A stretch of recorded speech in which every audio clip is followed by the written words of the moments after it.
As my lewe op sand gebou is, dan gaan dit goed as dinge goed gaan. Maar as dinge skeefloop, dan tuimel my hele lewe in mekaar.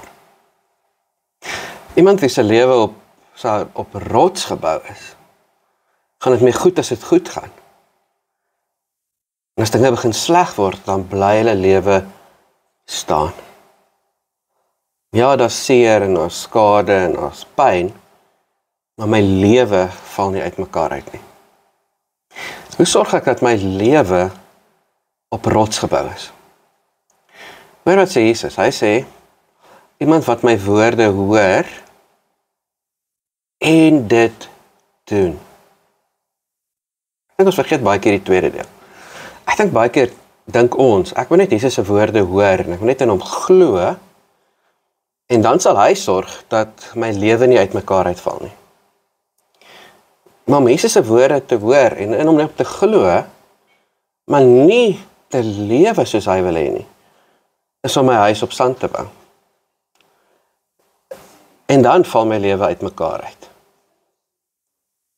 So baie mense, hoor mens van, wat die oomblik wat hulle lewe uit mekaar uitval, dan bid hulle, dan moet God hulle help, dan moet God hulle red.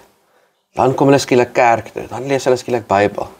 En dan word hulle kwaad vir die Here, want ek is mos 'n gelowige, want ek is gedoop, en ek het in die kerk groot geword, en nou val my lewe uit mekaar uit, en hoekom red God my nie? En ek vra vir hom, en dan gebeur niks nie. Maar dis wat gebeur as my lewe op sand gebou is. Sand is om Jesus se woorde te hoor, en dit nie te doen nie. Lewe op sand is nie 'n ongelowige lewe nie. Dis ook 'n lewe op sand. Maar lewe op sand is 'n gelowige wat nie reg lewe nie. Hoekom? As ek Jesus se woorde hoor, en ek doen dit, en ek praat dit, en ek is dit, dan lyk my prioriteite anders, dan meet ek my lewe anders, dan ervaar ek anders, dan ervaar ek die Gees, dan ervaar ek liefde en vreugde en vrede. Maak nie saak van storms of sonskyn nie.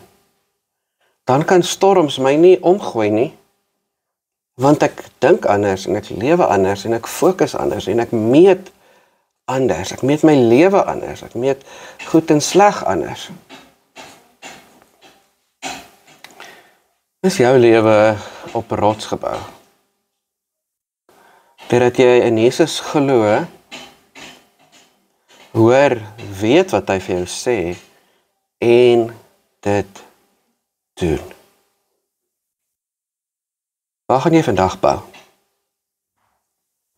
Op sand? Ek gaan nie doen wat Jesus sê nie, al weet ek dit. Ek gaan nie praat en sê nie, al weet ek wat ek voorstel is om te doen, want ek is te bang. Of ek dink ek is nie goed genoeg nie, of ek weet nie wat die gevolge gaan wees nie. Van ek vandag sê, ek gaan doen wat Jesus sê, ek gaan praat wat hy praat. Want my huis is op rots. En dit maak nie saak wat die gevolge is nie. Waar gaan jy bou vandag? Here God, dankie dat ons U kan ken. Dankie dat ons kan weet wat reg en verkeerd is. Dankie dat ons kan weet hoe ons moet lewe. Werk in ons deur die Gees, dat ons die moed en die krag sal hê om reg te lewe, reg te doen, reg te praat. Om weg te bly van die verkeerde. Om ons huis op rots te bou. Maak nie saak wat nie. Dankie dat ons kan weet dat as ons lewe op rots gebou is, ons lewe veilig by U is. Ons lewe sal bly staan. Maak nie saak wat se storms daar is nie. Amen.